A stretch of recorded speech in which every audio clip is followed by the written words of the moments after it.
You're listening to A Book with Legs, a podcast presented by Smead Capital Management. At Smead Capital Management, we advise investors who play the long game. You can learn more at smeadcap.com or by calling your financial advisor.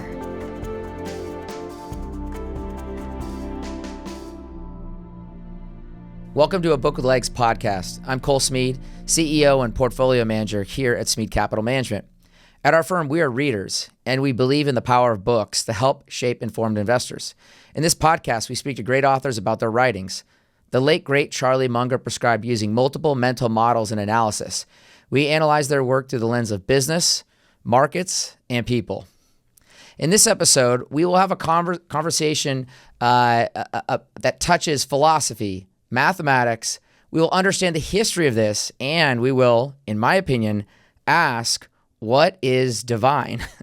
Joining us for this episode is author Tom Griffiths to discuss his newly published book, The Laws of Thought, The Quest for a Mathematical Theory of the Mind. For our listeners, I'll give you a little background on Tom. He's the Henry R. Luce Professor of Information Technology, Consciousness and Culture in the Department of Psychology and Computer Science at Princeton University, where he directs the Computational Cognitive Science Lab and the New Princeton Laboratory for Artificial Intelligence. He has published other books, including Algorithms to Live By, which he co-authored. Tom earned his BA from the University of Western Australia. He received a master's and a PhD from Stanford University. Tom, thanks for joining me today. Thanks. It's great to be here. Yeah. So I always ask authors this. You do a lot of work in this, but this is like it's a short history. You're giving people kind of like, we're going to take you from the beginning of these thoughts to where we are today and how we really came to this date in many respects what we call AI today. What inspired you to go tell this story? I think for a lot of people, AI maybe started a couple of years ago when, there was suddenly this moment where you could interact with a computer in the same way that you interacted with a human. And so it sort of came out of nowhere. And in writing this book, I wanted to provide a lot of the context for that, right? So where does these ideas start? How is it that they evolved? What were all of the paths that people have tried? And, what were the challenges that they encountered along the way? Because having some of that history gives us insight into the moment we're in now, but also gives us some tools for thinking about, where these things might be going. Sure. I think it was like a calculus question, the rate of change, if you will. So let's start with Leibniz. What was important about his work in 1679? Because you really start the story with his work. Yeah, speaking of the calculus, right? Yep. So this is the place I decided to start the story is with a group of people who, like 300 years ago, were really trying to understand how the world works, right? And this was the time of the scientific revolution. Mm-hmm. It's when philosophers and, proto-scientists were starting to think about using math as a tool for understanding the world. And as much as they were interested in understanding the physical world using math, they were just as interested in understanding the mental world using math, right? As much as they wanted to know, how can we describe the things that are going on in the world outside us? They want to know, how we understand the things that go on inside us. So Leibniz was one of these people. He was a mathematical prodigy. He co-invented the calculus. He made contributions to a huge number of scientific fields that are, those fields just sort of starting to exist.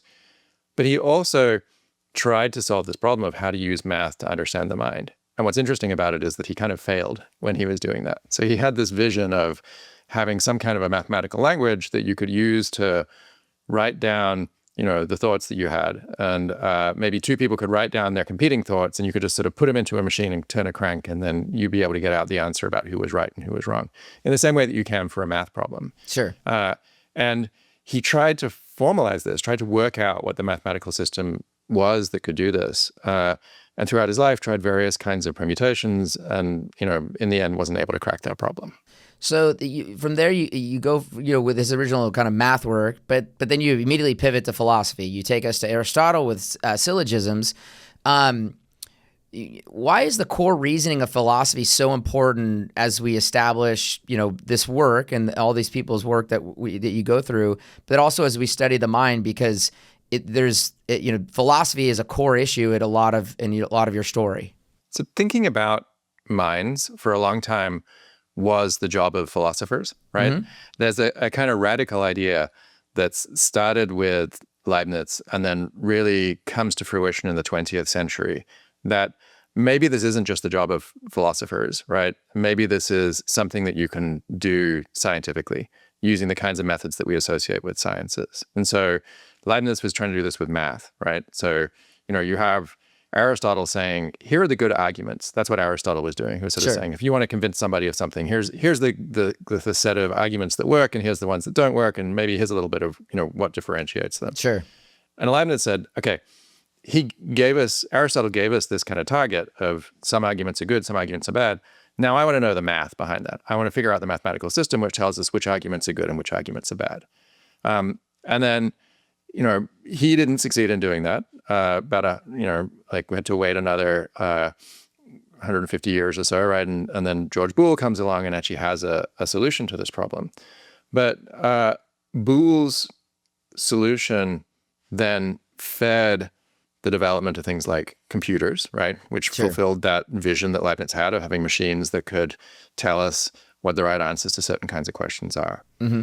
And that in turn fed into psychologists who were really beginning to develop scientific approaches for studying minds by exploring people's behavior, right? So using those same mathematical ideas as a way of being able to develop theories about what's going on inside people's heads that you could test out by running experiments, by asking people questions, by doing something that starts to look like a science. Sure. You bring up Wilkins early on. He had this idea of like a universal language. As he's going to do this, though, isn't he really just building a framework or hierarchy to be modeled? Wasn't that his actual attempt? Yeah, so the Reverend Wilkins is one of my favorite sort of like underappreciated figures in the history of people trying to think about these kinds of questions, where his goal was a sort of, wild goal of being able to come up with a language in which you couldn't say anything false, right? Sure. So his idea was create a language, some kind of artificial language, such that whatever you said in that language, you would know whether it was true or false just based on the words that you used. And so the trick that he used for doing this was creating something that we now sort of recognize as an ontology, right? A sort of taxonomic structure for capturing all of the things in the world. And then the words that you would use to name those things would be based on their positions in that taxonomy. Okay. So you'd have, let's say, a word for fish and a word for cat. And those words would sort of share some parts that would reflect the fact that these are both living things, but then have different parts that reflect the fact that, one of them is a mammal and one of them is a fish, right? And so those differentiated parts would mean that you couldn't say a fish is a mammal. Sure. Because if you said that, the words that you used for fish and mammal would tell you that they're not compatible with one another. In other words, it would be inferred automatically by the person saying it. In other words, you wouldn't have to learn anything. The system would tell you. Yeah, it's like, and you can kind of think about a good example of this is there's a part of English that works like this already, which is, and Descartes pointed this out, which is numbers, right? Okay. So if I tell you 111 is less than 93, you know immediately that that's not the case because of the words that we've used to describe those numbers. Yeah. Yeah. You mentioned what defines a formal system. If I remember correctly, there's three parts to a formal system. Can you explain that to our listeners? Yeah. So really what Leibniz was trying to do, what, Wilkins was trying to do, what Descartes was thinking about when thinking about, can you make languages that have these sorts of properties, was trying to create a system of rules and symbols that you could use to characterize this part of, how the mind or language worked. And so when we think about what makes something a system of rules and symbols, you can kind of think about it as being like a board game, right? So you think about the rules that you have to describe a board game, that's kind of the things that they had in mind. Mm-hmm. So we think about those systems as being digital is one of the properties, which is that you know exactly what state you're in. Sure. Right?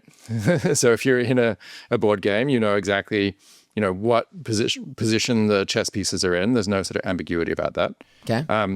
that they're medium independent, that it doesn't sort of matter that your knight looks like a horse or something like that, right? Sure. The way that you build your chessboard is irrelevant. It's actually the rules that are governing it. And then those rules form what's called a token manipulation system. And that really is that sort of idea of a board game. You've got a starting position. You've got rules that tell you how you move from that starting position to other positions, that tell you about the positions that you can visit. And so that is sort of abstractly a way that you can think about saying what a system of rules and symbols is, right? It's something that has this abstract board game-like structure. Sure.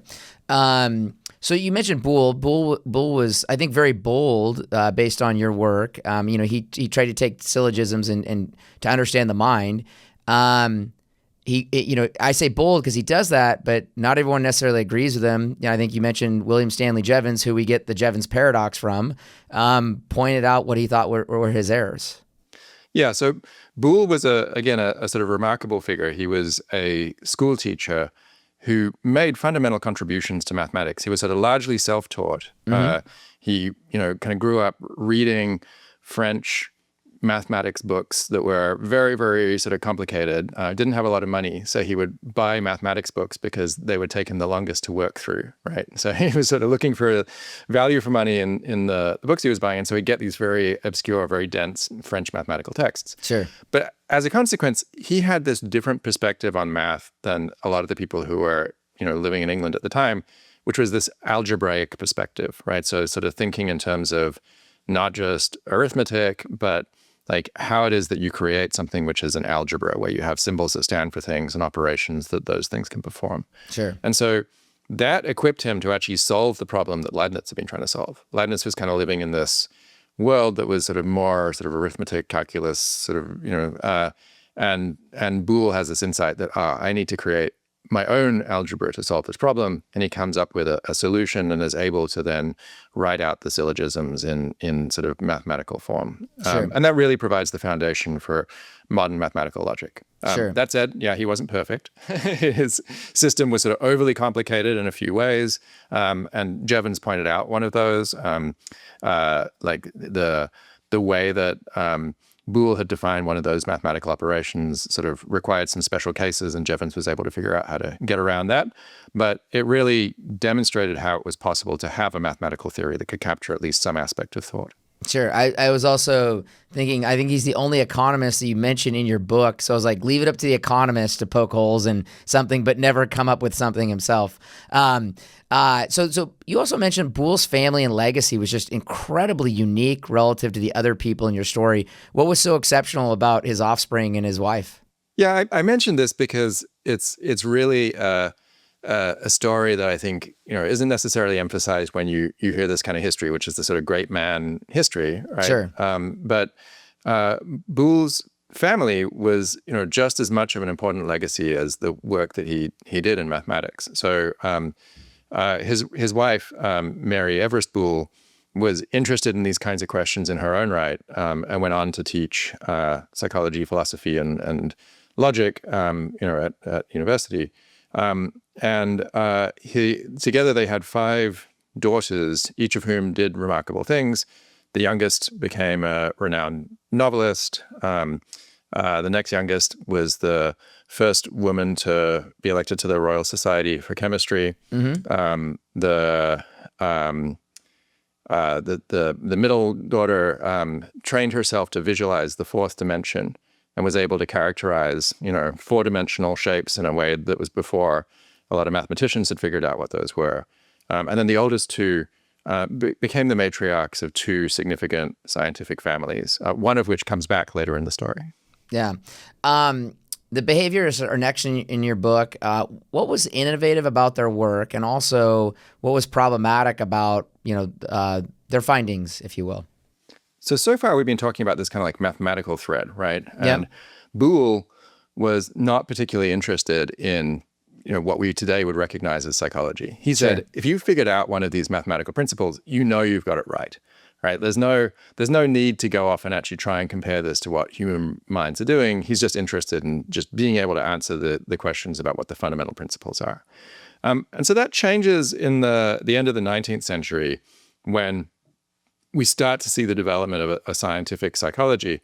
But what it meant to do scientific psychology at that time was you would carefully control what you show to people. So they built all sorts of clever devices for, giving people particular sounds or showing them particular things or giving them particular sensations. And so they sort of very precisely controlled the stimulus that people would receive.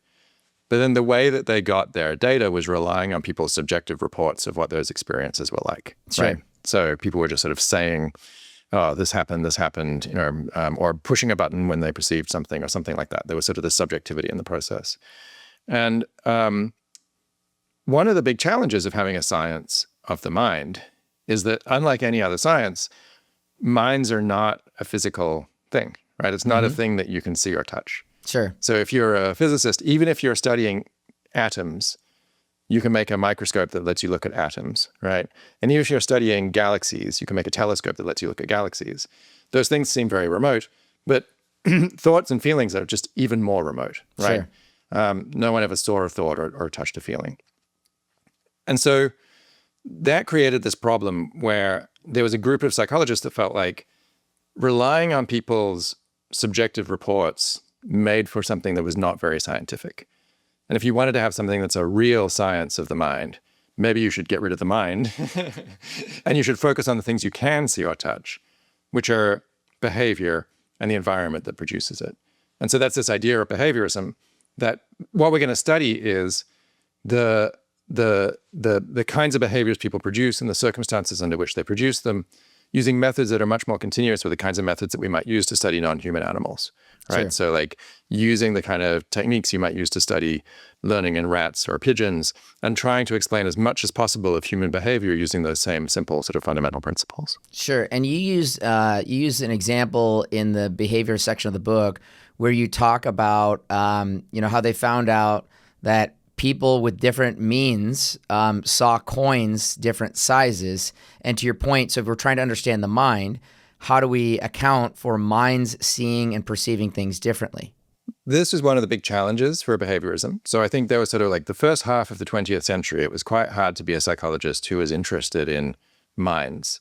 And then Jerome Bruner, who was a psychologist at Harvard, went off to during World War II, he became a cultural attaché to liberated France. Okay. And so while he was there, he was spending a lot of time hanging out with, Jean-Paul Sartre and Simone de Beauvoir, and got this very different view of what the kinds of things were that you could ask questions about, right? Sure. Like the kinds of things that should be part of a psychology, a science of the mind. And so he comes back to the United States and he starts running these experiments where he shows that you can put people in the same situation and give them the same stimulus, but then they respond quite differently based on their expectations or the experiences that they've had. And so the study you mentioned is a sort of classic one of these, where he had, sort of in his characterization, rich children and poor children who were given coins. They would see a coin and they'd adjust a circle of light to match the size that they perceived the coin to be. Sure. And his result was, first of all, as the coins increased in value, the children tended to overestimate the size of the coins to a greater extent. Mm-hmm. So you would overestimate the size of a quarter much more than you would the size of a nickel. And second, that seemed to be even stronger for the kids who are coming from poorer backgrounds, right? So like the import of the value of the coin was something that was influencing the perception that they had of that experience. So it's worth noting that psychology has had its struggles with replicating different psychological phenomena, and that study was based on a pretty small sample, so it's one that we might be concerned about. But the basic idea that he demonstrated in a bunch of other experiments was that how people perceive the world, right, how we perceive the stimuli that are informing our behavior is influenced by those experiences that we have. Hi, I'm Cole Smead, CEO and Portfolio Manager here at Smead Capital Management and host of this podcast. If you enjoy this podcast, I'd like to invite you to check out smeadcap.com. At our firm, we are stock market investors. We advise investors who play the long game with a discipline that has proven success over long periods of time. Learn more about our funds at smeadcap.com. Past performance is not indicative of future results. Investing involves risks, including loss of principal. Please refer to the prospectus for important information about the investment company, including objectives, risks, charges, and expenses. Read and consider it carefully before investing. Smead Funds distributed by Smead Funds Distributors, LLC, not affiliated. So let's pivot next to Alan Turing and the Turing machine. And I'm going to put up here a slide. I thought this was really helpful in your book. You show a lot of pictures to describe the math. You also show a lot of different situational logic pictures for your readers to understand. And again, this is just you're giving people a short history. It's like being a well-educated class, and so you're like my professor of math, which I'm glad, because I tried to take as little math class as I could in college. But I thought this was a really good picture for understanding the logic and math behind the Turing machine. So could you use this as a way to explain Alan Turing and what he brought to us?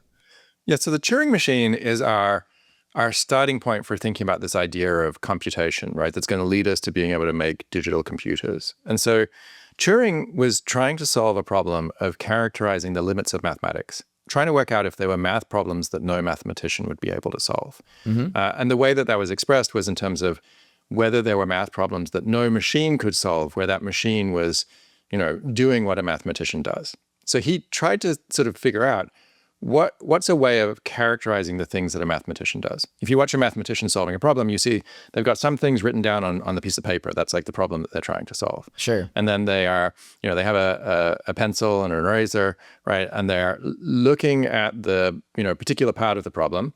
And then something happens inside their head. They move their pencil, they write something down, right? And then they sort of maybe look back and forth, and they're sort of thinking about what the next step is. But that basic operation, right, of seeing something, you have something that you're thinking about already, it changes the thing that you're thinking about, you write something down and you move on. That's exactly what a Turing machine does. So it's a way of automating what a mathematician's doing. And so if you simplify that down to the simplest form that it can take, you get something where you imagine that you have a machine which has some state, that's like the mental state that the mathematician is in, that is looking at a sequence of numbers. We can sort of make it as simple as possible. We'll just have zeros and ones be the numbers. And then there are rules inside that machine which tell it, if you're in this particular state, in the picture it's state number 2, and you read the number 1, then you write the number 0, change to state number 3, and then move to the right, and then look at the next number, which is on the right. Sure. And that's it. That's enough to be able to then characterize all the things that mathematicians do. So I'm going to use a quote here. You write about Turing's work in 1936. He showed that no machine could determine whether something could be proved or not. In the same paper that he defined what a computer is, he thus established that there were questions that no computer could answer, end quote. How should Turing's statement that you're reiterating there inform our view? Or maybe another way of asking that is, how would Turing look at the world today if he had said that then? So the first thing I'd say is Turing was remarkably prescient, and he wrote a paper in 1950 that was really about how he thought AI was going to shake out and all of the kinds of questions about it. And maybe we can come back to that and sort of talk about that. Sure. So I think a lot of the things that he saw today would not necessarily, surprise him. He really had this clear vision of what the future was like. Sure. In terms of all of the things that computers can do, the kinds of constraints that he was proving on computers are not really things that prevent us from using computers to do the kinds of practical things that we want to do, or even using computers to do math, because what he showed is that there exist problems that cannot be solved by a computer, but the kinds of problems that we've run into that have that structure are often things about what a computer might be doing, right? They're sort of like these recursive meta problems, right? So the one that he showed in that original paper was, you can't build a machine that will tell you whether on a particular input a machine will halt. Sure. Right. So you can't build a computer that's going to tell you whether a computer can solve a problem. Sure. Which, mostly, there are certainly cases where we might like to be able to do something like that. But most of the time, that's not a practical constraint on the things that we use computers for. Sure. John von Neumann was fundamental to modern computing, according to what you write. Explain what he did and why stored computing was so important. And again, you were just kind of touching on this. So, another way of asking this question might be, was he just solving an engineering problem? It was a little bit of that. So Turing had described what a computer was, but in a very abstract way. right? I sort of said, so, Turing set up, you have this piece of paper. So you imagined an infinitely long tape with, numbers that can be written on it. Yeah. Right. And then this machine that's moving backwards and forwards. That's not a very practical way of building something that's going to solve problems for you. Sure. Although Turing actually built tape-based computers during World War II when he was doing code breaking that, resembled his ideas about a Turing machine. Sure. And von Neumann was trying to think about how do you turn this into a sort of practical device that you can use for solving problems. So now we're going to build something which is, an electrical computer that's going to be representing information inside that computer in terms of using magnets and other kinds of tricks from electronics. And sort of thinking about what the structure of that would look like. And in particular, he wanted to make a computer that could store its own program. So Turing had shown that you can create a kind of machine that can read in some information on that tape about what it's supposed to be doing, sure, and then execute that on the other part of the tape, right? Sure. So it sort of has this distinction between the hardware, the machine, and then the software, which is the instructions that are given to that machine on the tape. And he'd shown that you could make a machine that could simulate any other machine. Sort of remarkable idea.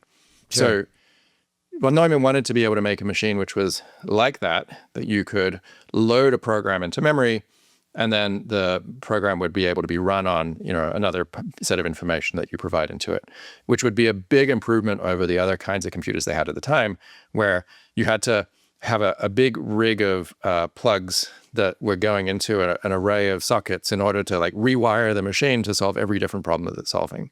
And there was actually a team of women who was responsible for this for this first computer that was sort of did this with these plugs and so on. And they were sort of the experts on thinking about how do you connect everything up in order to make it work. So he wanted to be able to make something where you didn't have to do all that rewiring every time you wanted to run a different computation. And so he created something that's called the von Neumann architecture. It's a little controversial how much it was. Von Neumann wrote the report, but he Sure. might have, in doing so, undermined his collaborators who Sure. had helped come up with some of those ideas as well. But he was very inspired by how brains work. And so he kind of thought about this in terms of different organs that you have inside the computer. There's one organ that's doing sort of the computation part. There's one organ that's where you're storing things in memory, and you have an input and an output. And he sort of read these sorts of papers about how brains work, and that inspired him in thinking about how to make a computer. Well, and effectively what we just discussed is, that's what we, as a kid, what a floppy disk drive or a hard disk drive, that's in effect what that did over time structurally to compute. Yeah, no, that's right. So, it's laying the foundation for what we now think of as a computer. Sure. You mentioned Bruner earlier. I was just caught by this. I loved the picture you used for this. Bruner called some disjunctive categories. He called these intellectual nightmares, quote, okay? I think I understood what you meant by this, but I want to make sure to kind of bring this, and I have a slide here that you had in that section. I'll go to slide 2 here, where this is what he shows, yeah, and this is what you'd walk away as you're trying to study categories and learning to be. This is an intellectual nightmare.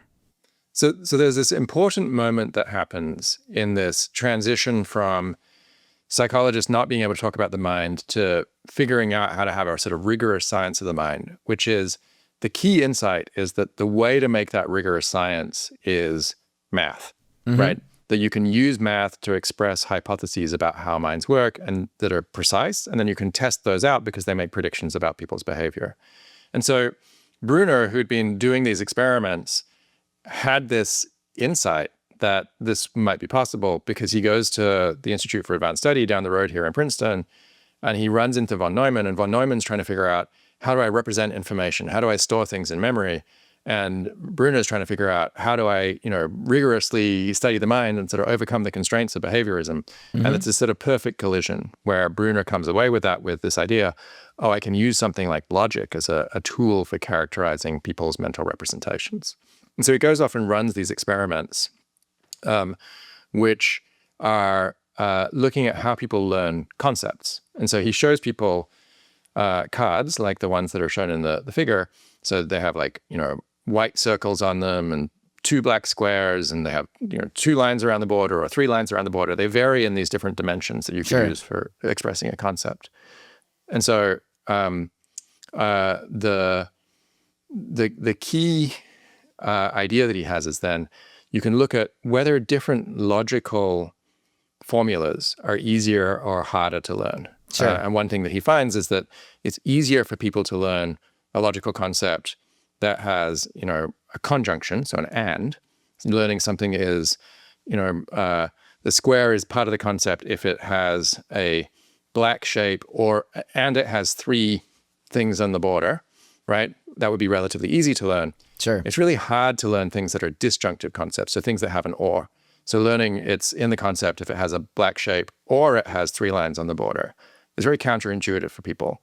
And most of our natural concepts don't necessarily take that form. It seems like there's sort of more and-like things, right, than there are or-like things that we sort of think about when we're thinking about how the world is organized. Sure. Yeah. And I guess to your point, I always think about our brains thinking about in similes and analogies, and therefore that doesn't always follow a clean line. There are nonlinear relationships at times. Claude Shannon created the information theory. Why was this important to this story?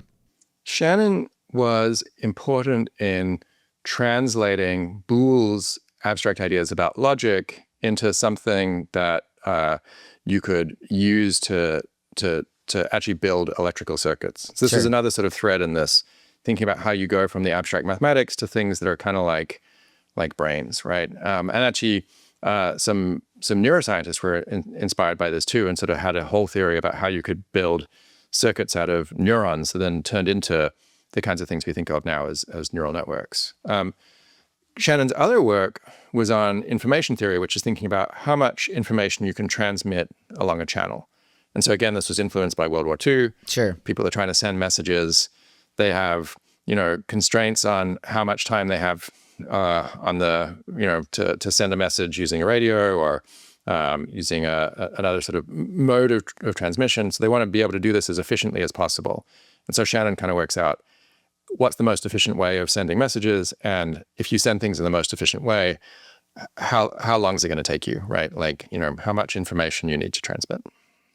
So George Miller came up with his magic number 7 that you talk about in the book. Can you explain how he came to this? And I want to talk about this because I've really changed my mind on certain things, to your point of how the mind works. So for example, this is why I think Miller's work is interesting.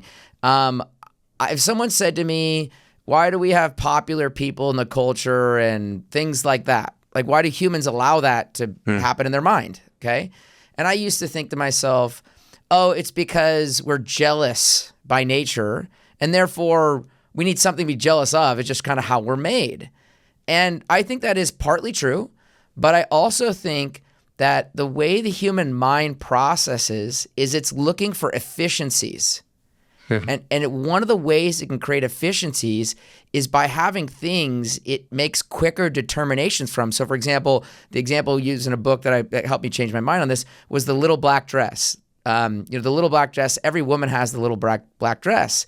And up until a point, for a woman, it was, what am I going to wear? What am I going to have in my wardrobe?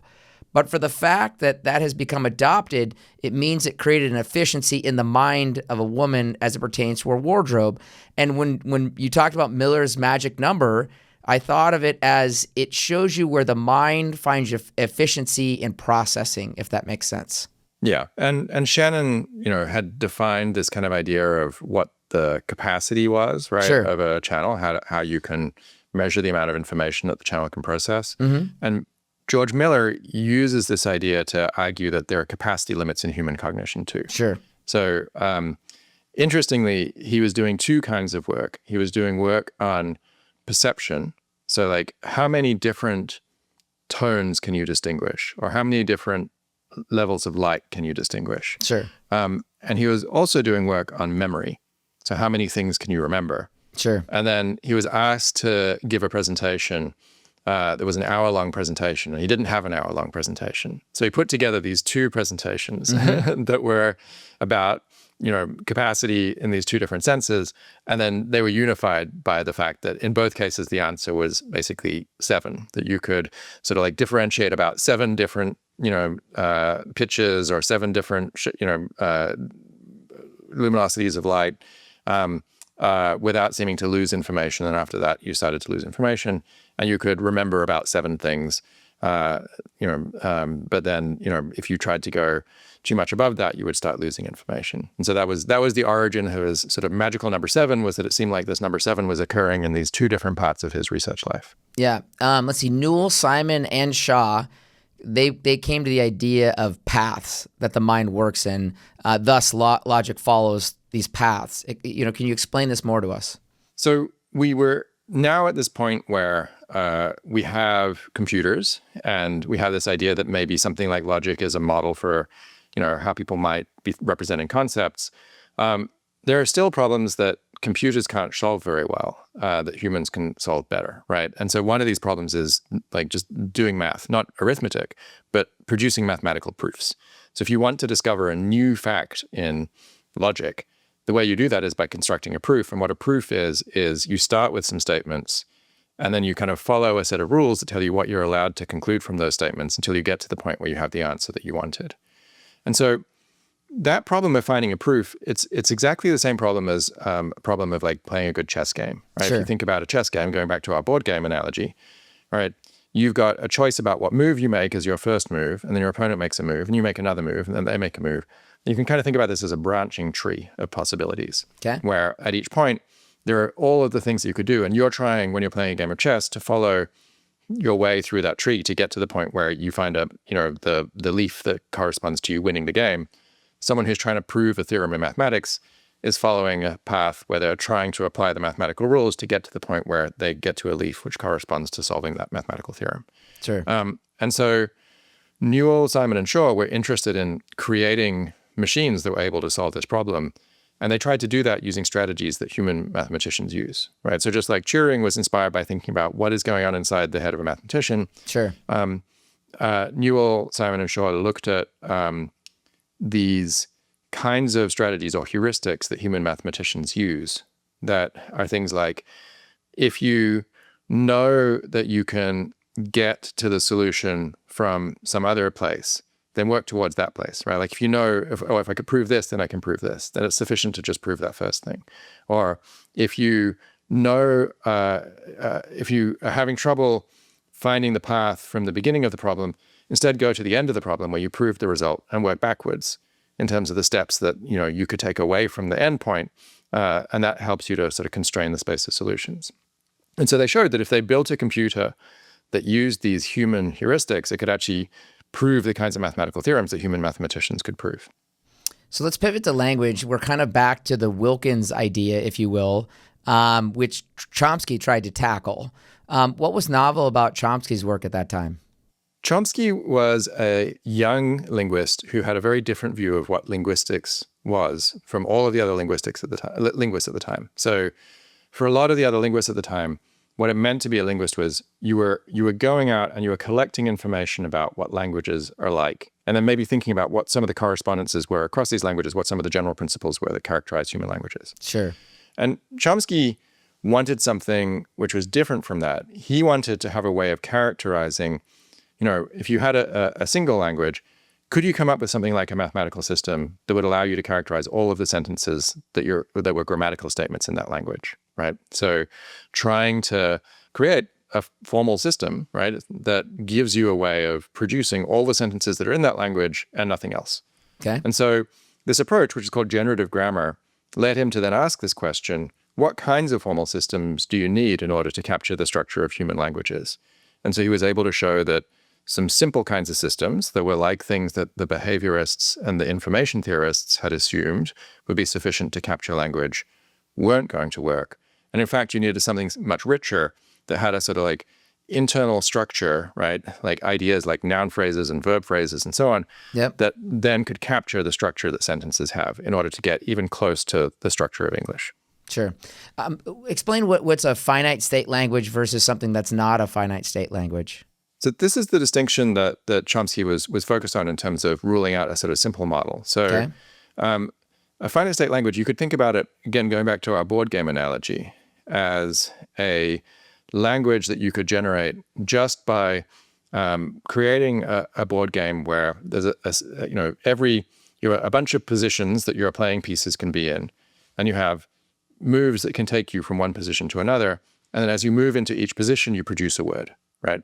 So, I go from the start position to the next position, I produce the word the. I go to another position, I produce the word dog, and so on. And then maybe I go from that position to the end of the game and I produce the word runs, and now I produced a sentence, the dog runs. Sure.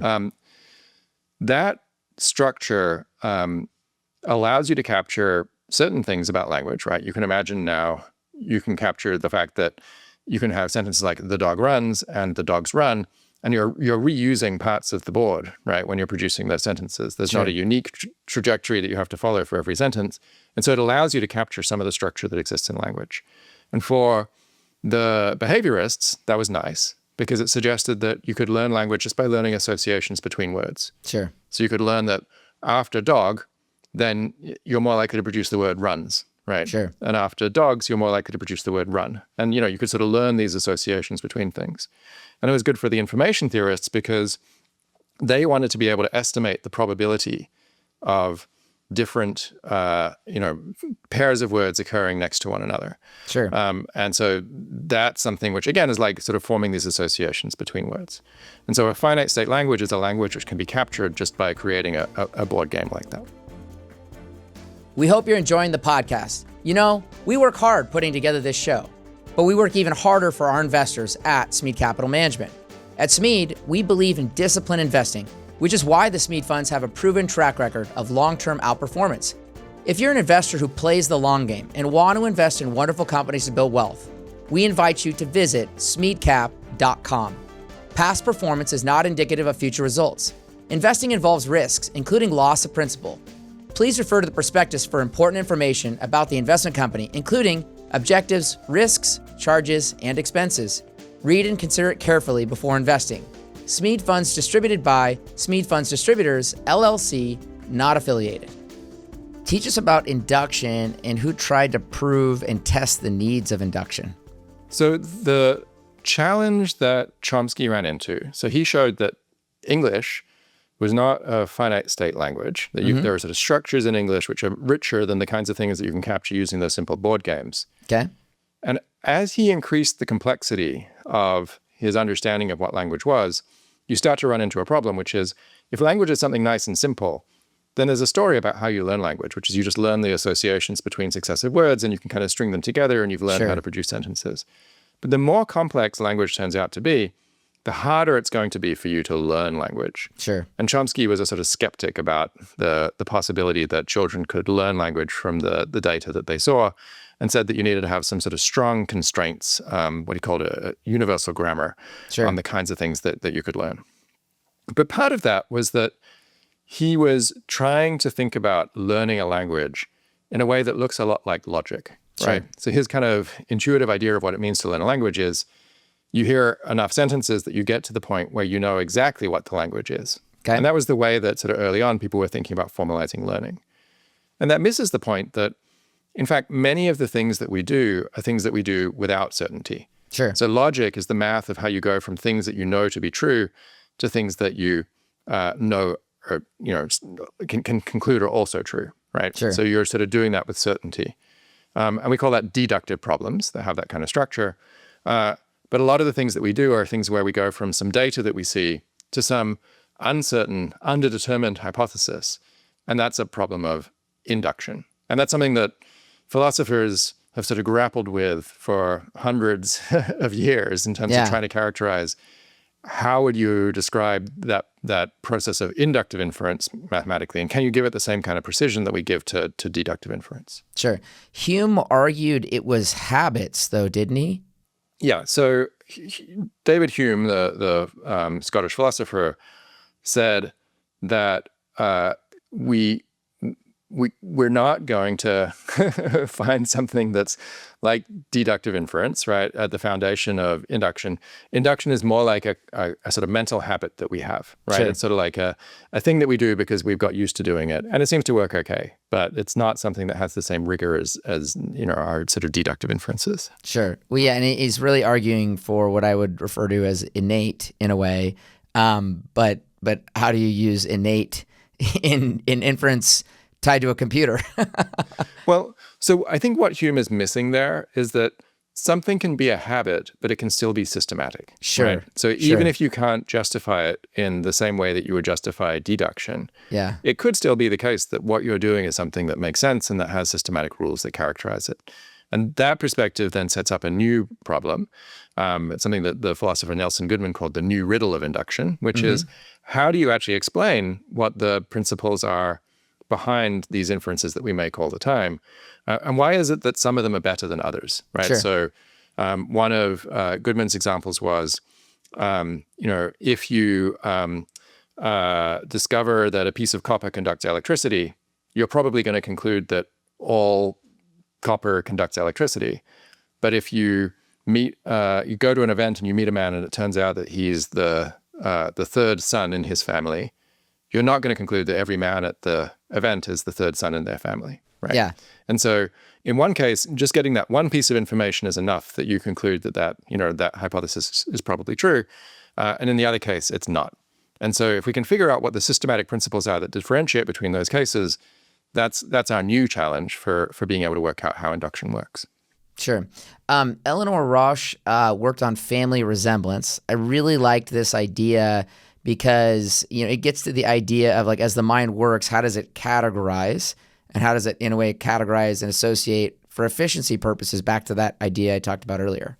One of the challenges when we abandoned deduction was that deduction actually gave us a nice story of what categories are, right? Sure. So if we lived in this logical world, then a category, just like in Bruner's experiments, is something like a rule that tells you, if it has this property and this property, then it's something that belongs to that category. And what Rosch realized is that, in fact, real categories are nothing like that, right? So I can ask you, is a chair a piece of furniture? What would you say? I'd say, yeah. Yeah. Is a telephone a piece of furniture? And I would say, no. Is a rug a piece of furniture? I'd probably say, yeah. Okay, so that probably, right, is the thing that maybe goes against that rule-like way of thinking about what a category is, right? That she pointed out that there are things where we're absolutely certain that they're sort of examples of that category, but other things that are, and other things where we're absolutely certain that they're not, but other things where it's just somewhere in between and we're not really sure. Well, yeah, to your point, my mental resemblance is if it's in IKEA, it's a piece of furniture, right? I mean, I'm thinking, as you're saying that, I'm like, well, IKEA, okay. I think that's going to get you in trouble, though, because there's plenty of things in IKEA. I know, like I'm teasing. That you probably... So, but that idea is that, that categories have fuzzy edges, right? Yeah. And that maybe rather than rules, we decide based on the experiences that we have where we're like, oh, well, I know a chair is a piece of furniture and I know a table is a piece of furniture.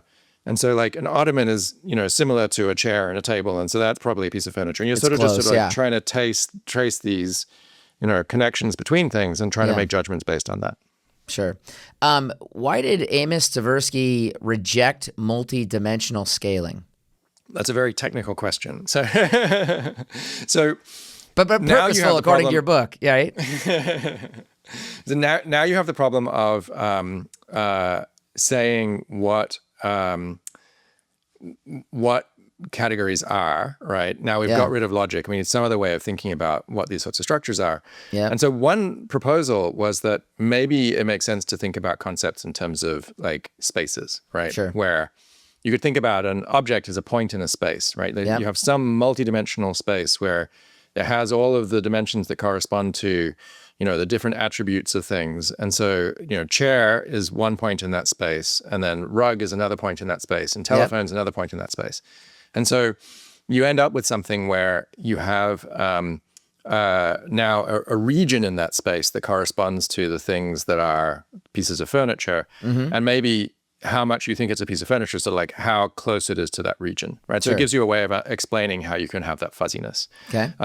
And so that was one idea, is that we could think about similarity in terms of spaces, right? That the distance between two things in a space reflects how similar they are. Sure. And then Tversky, who's famous for his work with Daniel Kahneman on decision making, correct, if you think about the work that he did in decision making, it was really about challenging the kind of the axioms, the mathematical rules that characterized rationality, right? Sure. So he kind of was trained in this tradition where you would write down what are the mathematical rules that characterize something, and then you do experiments that test out whether those actually hold. Sure. And so he did that, where he said, okay, well, if it's really the case that the similarity between things is like a distance in a space, we know some mathematical rules that distances follow, right? So one is that they're symmetrical, that if I have, if I'm driving from, Boston to New York, and I'm driving from New York to Boston, in principle, that's the same distance, right? Sure. I mean, you can think about traffic and what routes you take and so on. Yeah. But if you just sort of measure the distance between those things, it's the same. And then he goes and shows that people make similarity judgments that are asymmetrical. That they sort of say a camel is like a horse more than a horse is like a camel. Well, I think you mentioned he says that similarity judgments violate the triangle inequality. Yeah, so this is another one of these, right? So people are willing to say, so triangle inequality is a property of distances, that if you have 3 points, right, the distance from A to C has to be less than or equal to the sum of the distances from A to B and distance from B to C, right? Sure. So like the worst case scenario is the one where you have like a flat line, but for any kind of triangle, it's going to be less than that. Yep. And so he then goes and shows that you can get similarity judgments that violate this. Classic example, that the moon is similar to, I'll say, a light bulb. Okay. Right? And the moon is also similar to a soccer ball, but a light bulb is not that similar to a soccer ball. Yeah. Right. And so that's a violation of the triangle inequality. Sure. Teach us about Frank Rosenblatt's perceptron, because this is a big part of the story when he comes to this. So we're now at this point where now we're thinking, okay, maybe thoughts are like, like concepts are like points in space, and thoughts are somehow evolving us through these spaces. And now we have a problem, which is that Alan Turing gave us a way of thinking about computation, right? Like how thinking could work for discrete rules and symbols. And we don't have that same thing for continuous spaces. Yeah. And the place where we get that is from neural networks. So a neural network is a system where you have a set of nodes that are kind of like little neurons that are sort of wired up to one another in the way that neurons wire up in your brain. So these nodes are connected to one another, and they have weights that sort of govern those connections. And the perceptron is a very simple kind of neural network where you have some input that comes in, and then it goes up to some what Rosenblatt called association units. Sure. And then there are weights that go from those association units to a response unit. And so the idea is that you could show this thing a picture, and it might be a circle or a square, and that information goes in through an artificial retina, gets transmitted to the association units, and then the model then learns how to associate the representation that it forms, the activation that it has in those association units, to the response that it should produce, whether it's producing a square or a circle. Sure. And so this is a way, you can think about this as a way of what the model is doing is if you think about the activation of each of those nodes as one dimension of a space, then it's a way of learning a mapping that takes you from one space to another, from the space of the association units to the space of the response. Sure. And so this is starting to give us a tool for thinking about how you can do computation with spaces. The perceptron had linear boundaries. Why was this so problematic to Marvin Minsky? So with just one layer of weights in your neural network, Okay. You're only able to represent a boundary in that space, right, that you can characterize by a line, right? Sure. So, or more generally a hyperplane. We can think about it as sort of like a line through that space. Sure. And the problem is that there are lots of things that you might want your neural networks to do that are not consistent with that kind of linear boundary. Yeah. Even very basic kind of logic questions, right? Sure. So where you're trying to represent you can represent like logical ands and logical ors with functions that can be characterized by a linear boundary. But there are other kinds of things that are hard to characterize by a linear boundary, like if something is a dog, if you're trying to discriminate between dogs and cats, right? And intuitively you can say something is a dog if it has a long snout and long fur, or if it has a short snout and short fur, right? Cats are sort of like in the middle, right? Where, there's only so long cat fur gets, and there's only so, squished cat noses get. Yeah. You have like pugs on one end and hounds on the other end. So it's what's called an exclusive OR structure. Sure. And that's not something you could characterize by a linear boundary. Yeah. And so that meant that what you could learn with that very simple kind of perceptron was fundamentally limited. Sure. Beth Loftus, Alan Collins, and Ross Quillian worked on the idea of spreading activation. Teach us what their work did. This was really a way that, even after perceptrons had become less popular, these same kind of ideas from neural networks sort of snuck back into psychology through the back door in the form of these semantic networks. So a semantic network, you can think about it as you have nodes, and those nodes correspond to words that, you might be, there are different concepts that you have. And again, we can think about those nodes as getting activated and those nodes as being connected to one another by weights. And so what they showed was that you could explain a whole lot of how human semantic memory seems to work just by using the simple idea that when you hear a word, that word gets activated and it starts to spread its activation to the other words that it's connected to. Sure. And so they could show that by doing that, you could explain why, when people, hear the word hockey, they're more likely to think of the word fight or something like that. Right? Or Canada or something like that. Yeah. You can form these associations between things that then sort of propagate through the mind. And it's the same idea. You can kind of think about, now you can think about characterizing people's mental state as a point in space that corresponds to the activation of all of these nodes.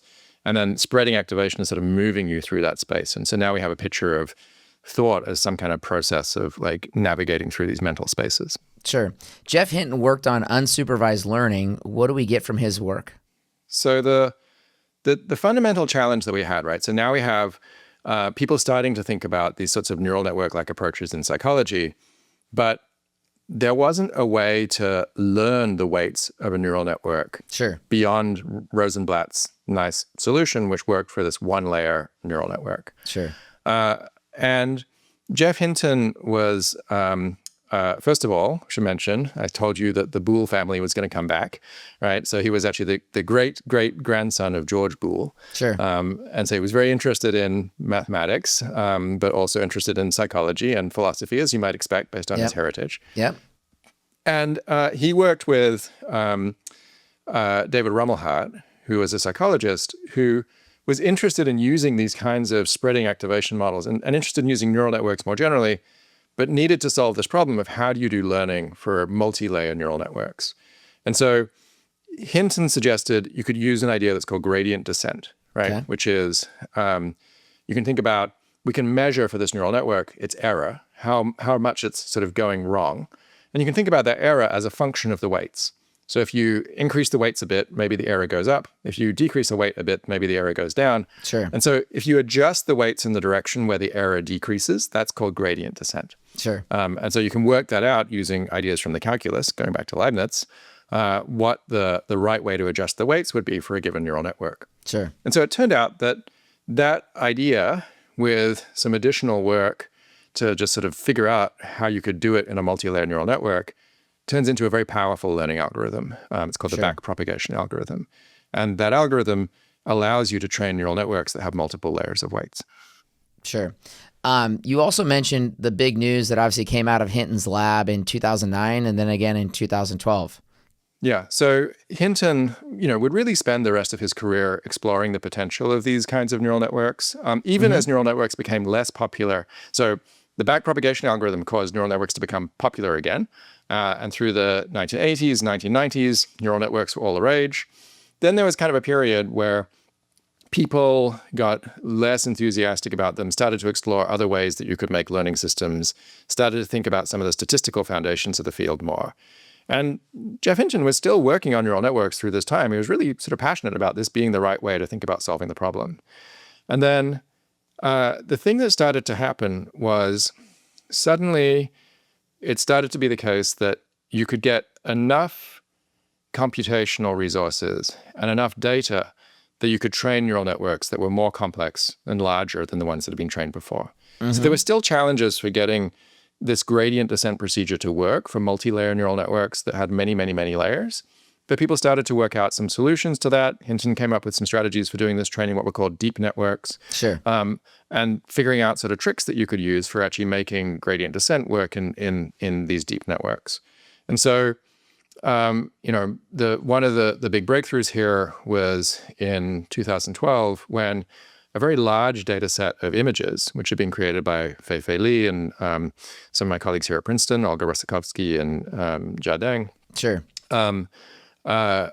Was used to train a very large, deep neural network by the sort of standards of the time using the graphics processing units on computer. So there was sort of a bunch of innovations that went into this, but it was this combination of more powerful computing resources and more data, making it possible to train bigger, deeper neural networks that then has led to kind of where we are today in terms of machine learning being very much just based on taking really, really big neural networks, training them on really, really big amounts of data, and being able to solve problems that, previously people had thought we weren't going to be able to solve.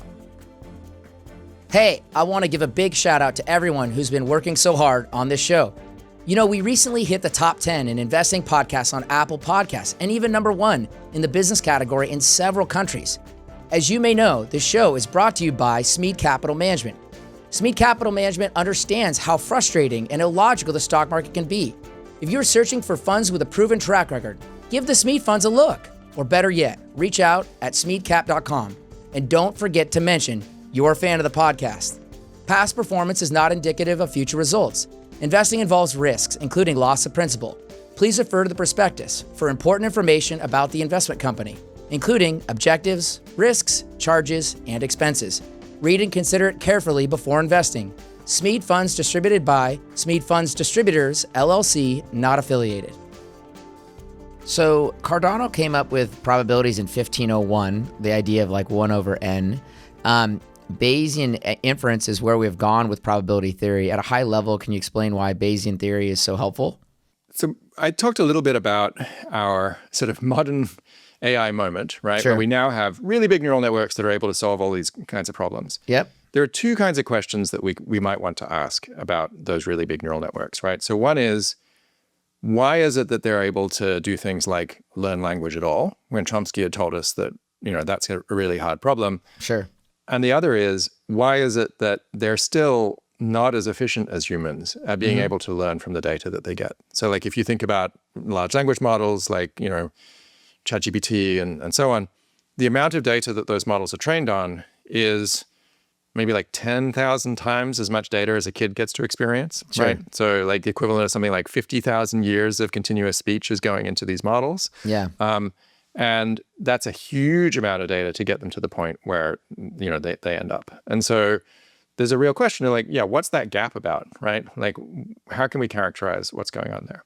Sure. And so probability theory gives us a tool for talking about that, because Bayesian probability in particular says, so you mentioned Cardano. Cardano was interested in characterizing the outcomes of gambling games. Sure. Right? And that's one traditional way of thinking about probability. It's called frequentist probability. Sure. Where you think about, like, if you're rolling dice and you want to work out the probability that the dice come up, with a 7, you can work that out by considering all of the possible things that could happen, and then how often the different, Sure. And you can think about it from paths too, right? What path you go down and how many coin flips, yeah, etc. Right. But it's about the relative frequencies of different kinds of events, really, Yep. right? That's the information that probabilities are. Whereas there's another way of thinking about probability where you say, we have this mathematical theory, and this mathematical theory might actually be useful for another thing, which is for talking about our subjective degrees of belief, Sure. right? Like how strongly we believe that a hypothesis is true. Sure. So if I say, I think there's a 30% chance that, this is a fair coin or something like that, if someone's Sure. flipping a coin, right? That's something you can't really, there's no frequentist analog of that, right? Sure. There's not some physical system or experiments that we're talking about the long-term relative frequencies of. We're really just talking about my subjective beliefs about that coin. Sure. And Bayes, Reverend Thomas Bayes, in the 18th century asserted, well, maybe probability theory is actually something you can use for describing what those degrees of belief are, and then how they should change as you get more information. Sure. Right? So like every time that coin gets flipped heads and I get more suspicious of it, my subjective probability that it's a fair coin should be decreasing, right, to reflect the fact that I've got more evidence that maybe it's a crooked coin or something like that. When I think of that also in a card game, like as a card comes out, you have more information, and therefore your confidence changes based on the new information. That's right. You should be updating your beliefs. Yep.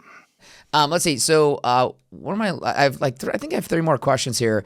I loved Peter Wasson's card experiment because, for the person studying the mind, again, we're trying to learn and we're trying to process this and understand what is the mind doing.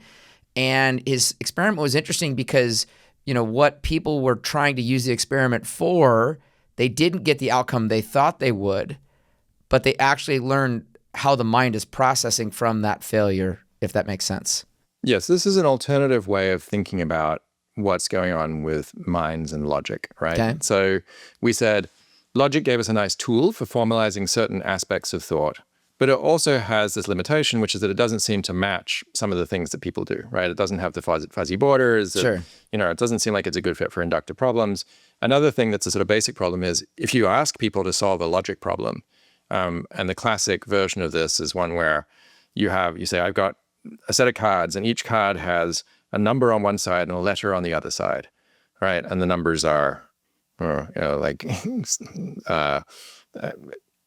K, A, 7, 4, whatever they are, right? And then the rule is if it has an even number on one side, then it has a vowel on the other side. Sure. Say, right. Then you ask people to what cards they should check. Well, logic tells you that you should check certain cards. And in people's intuitions are not consistent with that. They check cards that are sort of violating the logical proposition. Sure. But it turns out that you can explain the cards that people choose in terms of probability theory. So if people are just sort of looking for which cards are most informative about whether the rule is true, under the assumption that, having a certain property is rare, that turns out to be enough to be able to account for the choices that people make when they're trying to evaluate those rules. And so even though people violate logic, they're acting in a way that's consistent with probability theory under a different way of construing the problem that they're solving. Sure. And so this idea that we can use probability theory kind of as a tool for thinking about the problems that human minds are solving is part of the power of that approach. It's something that allows us to understand, human learning in terms of something like Bayesian inference, where we're sort of looking for pieces of information and using those pieces of information to update our beliefs. It means that we can talk about the biases that inform human learning in terms of Bayesian inference, where we can say what you learn is influenced by what we call inductive bias, right? Like whatever it is that you're bringing to the problem. Sure. And that's something that's going into your beliefs in the way that Bayes' rule says that it should. And that gives us some of the tools that we can use for also understanding how human minds relate to AI. Sure. Let's see. I'm gonna put something else up here, and I'm gonna talk about something you have late in the book. Late in the book, you're really talking about the difference between machine learning or AI and the human. You're kind of pointing out small differences and or big differences for that matter. So if we could put up slide 3. You quote Chomsky here: "The child who learns a language has in some sense constructed the grammar for himself on the basis of observation of sentences and non-sentences, i.e. corrections by the verbal community. Study of the actual observability of a speaker to distinguish sentences from non-sentences, detect ambiguities, etc. apparently forces us to the conclusion that this grammar is of an extremely complex and abstract character, and that the young child has succeeded in carrying out what, from the formal point of view, at least seems to be a remarkable type of theory construction. Furthermore, this task is accomplished in an astonishingly short time, to a large extent independently of intelligence, and in a comparable way by all children. Any theory of learning must cope with these facts." So I thought this was incredible because, he's really saying, if you think of how we do, machine learning or AI, there's a vast amount of data or intelligence that's provided to it, right? Back to the idea of there's this store of information as we've learned through computing. And the child doesn't have really much, if any, data or store of information to go and execute on. And yet, as Hume might say innately, I and others like Chomsky might say more divinely are able to do that. Doesn't that show you how incredibly unique the human is, even while they will use AI to function and learn going forward? This is really the biggest gap that I think remains between AI and human minds, right? Sure. Which is that humans are able to make these inferences from relatively small amounts of data. Sure. And so if you think about that, it's really a consequence of the fact that the way that neural networks work, they're really good at just learning anything, right? So you can take your neural network, you can use the same kinds of neural networks to learn all sorts of different kinds of things, right? The same ones that we use for learning language, you can use to learn things about vision and so on. Sure. And so that means that they're sort of like these general purpose learning machines. And so they have very weak, what we call inductive bias. They don't really bring much to the problem, Yeah. right? They can learn all sorts of things, but they need a lot of data to learn it. So if you want to go from like 0 to wherever you end up, that whole space is sort of filled up with data. That's how we're going to get a neural network to that point. Yeah. For the human, right, we know that just that end point, like we only have this much data, right? And so all of the rest of that needs to be what we call inductive bias. And so the humans are bringing to the learning problem some set of sort of, innate and expectations, but also other kinds of experiences, right? The experiences that we have as embodied entities that live in the world, that get to have visual experiences, that get to interact with other humans, that have all of the other things going on that are part of being a human being. All of that adds to the information that we're getting from that limited amount of data that we're learning from. Sure. And so that's important in terms of being able to understand why we're able to learn so much from so little, right? There's an evolutionary process that has produced our minds that's filling in that gap that in the AI model is really just being filled in with data. Sure. Right? So you can kind of think about that big chunk of data that's standing in for evolution, right? That's standing in for other forces that have shaped human minds and the other kinds of experiences that humans have. Sure. The other thing about it is that that's something which influences the kinds of solutions that human minds find relative to the kinds of solutions that the AI systems find. Sure. Right? So part of the reason why AIs act in this way, which is often counterintuitive to us and do weird things and have these weird failure modes and like they succeed at one thing and then fail at something that's right next to it. Yeah. What's called jagged intelligence. That is a consequence of not having the same inductive biases as us. Sure. Right? They're good at the things that are in their training data. They're less good at things that aren't in the training data. We don't know what's in their training data. They learn weird idiosyncratic patterns because they're just sort of learning to mimic behavior that they see in their training data. Yeah. And so when we learn something, we're guided by those inductive biases, and you can make pretty good inferences about what another human being will be able to know or do based on things that they know or do. Sure. But we can't make those kinds of inferences for AI systems because they're operating with just like a completely different set of inductive biases. Yeah, and I mentioned you before, it reminds me of like a new intern to an industry, right? It's got jagged intelligence or information. It can be refined over time, but they might do something that's helpful, and then you're thinking like, well, what did you just do? I don't understand what you've given me. And it makes it very human-like in that respect in many ways. I want to go, one other thing I want to mention on this, I mentioned, this technology conference, COSM, and there was a gentleman, when I was thinking about, Chomsky's idea, I was at this conference and this gentleman made a presentation on brains where they have epileptic attacks that are regular and how do you solve for that? And so he mentioned that what they do, what neurologists do is they sever the hemispheres of the brain because it's the misfiring between the two hemispheres that's causing these epileptic issues. And so we know that physically, once the two hemispheres are separated, they can't talk to each other. And you obviously control one part of your body with one hemisphere and another part of your body with the other hemisphere. And we know also that each hemisphere has different things that they take data in and process based on. And his interesting presentation was, based on this, if you're thinking in your left brain, you should not be using your left hand to respond because your left brain would correspond with your right side of your body or your right hand. And what they found in studies is when people have severed brains, they're just as likely to use their left or their right hand to respond. And so the question is like, how is this going on? Kind of like, how is the child able to develop this, innate ability? And he argues that there is something divine going on. He said it's a soul. That's the divine nature. And when Chomsky said that, it played along that idea of there's something more divine. And, who knows how you define divine, but there's something more incredible or awesome that is fairly unexplainable and, to your point, tough to replicate and compute. Yeah, I mean, I think that's an interesting way of framing it in terms of it kind of goes back past Chomsky, back to Plato. Sure. So Plato had the same answer to this question, right? So Plato was trying to explain how it is that we come to know the things that we know from limited experience in the world.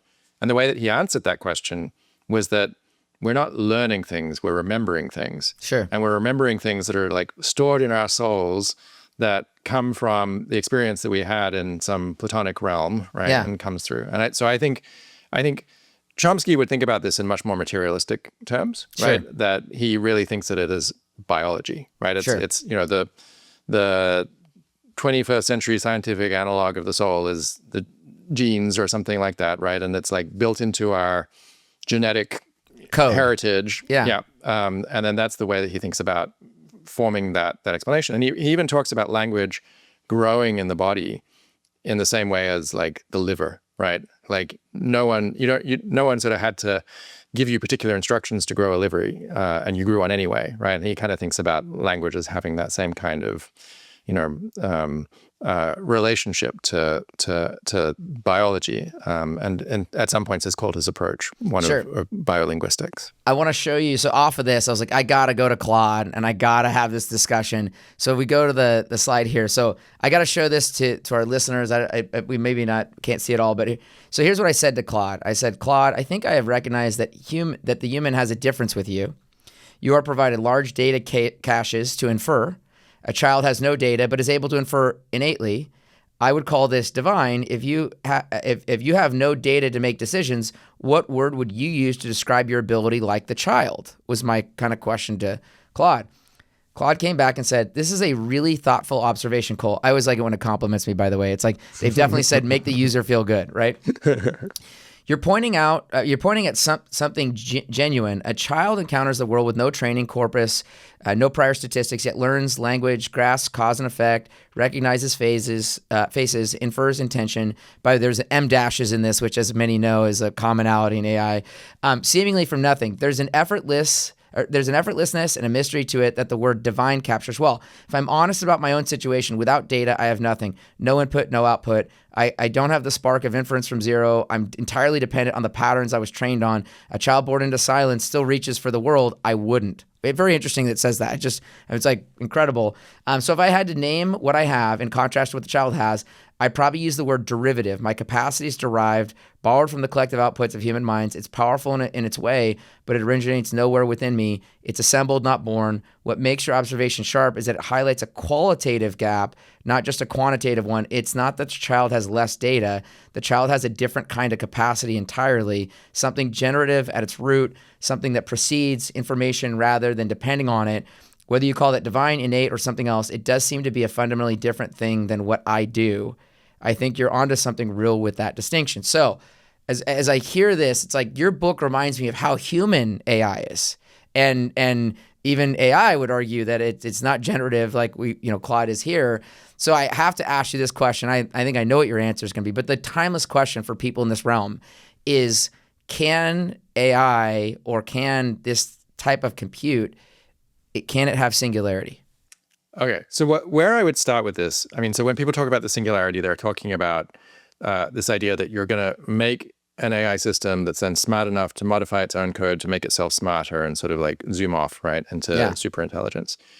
The way that I normally talk about this is in terms of, I think there are assumptions that we make when we talk about things like superhuman AI, that intelligence is like this one-dimensional axis, right? And AI is getting smarter and smarter, and then at some point it's going to get past us, and then it's going to be smarter than us. Yeah. And I don't think that's a constructive way of thinking about what intelligence is, just Sure. for the reasons that I told you about inductive bias, right? Yeah. The kinds of solutions that AI finds are different from the kinds of solutions that humans find. Yeah. And so I would think about this as, these are really two different kinds of intelligence in a way that means that they can be complementary to one another, and in a way that we might expect that there would still be some meaningful differences, even as we make AI sort of smarter in the way that it's smart at the moment.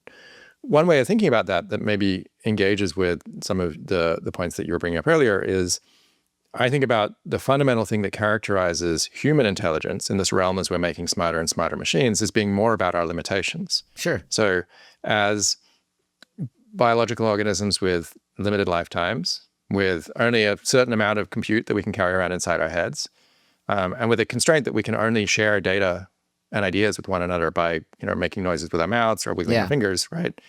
Those are all constraints on how human minds work, and they're things that have shaped human minds. The reason we're able to learn from small amounts of data is that that's all we're going to get, right? And the reason why we are able to be efficient in the way that we use our computational resources is that we have to be, because we're going to use those same computational resources to do everything that we're going to do. Sure. And the reason we're good at coming up with ways of communicating with one another and sharing information and building societies and doing all these kinds of things is that we have to if we want to achieve anything which is more than what we can do as individuals. Sure. And so that's sort of a humanistic perspective, right? But it's one which is emphasizing the constraints that shape humanity. And AI systems, to the extent that they're not subject to those same constraints, we're going to find different solutions. They're not going to be like the ones that we find. And so it might be that they're able to keep iterating and keep sort of getting smarter. But even as they do that, I think they're going to be sort of doing it in a way that's maybe becoming increasingly alien, right? Increasingly different from us rather than more like us. Well, and I think there's another paradox that I'm just witnessing as I use this. So, for example, when I look at most people's use of AI, from just a consumer perspective, let's just say, not from maybe an enterprise perspective, most people are using AI as glorified search, okay?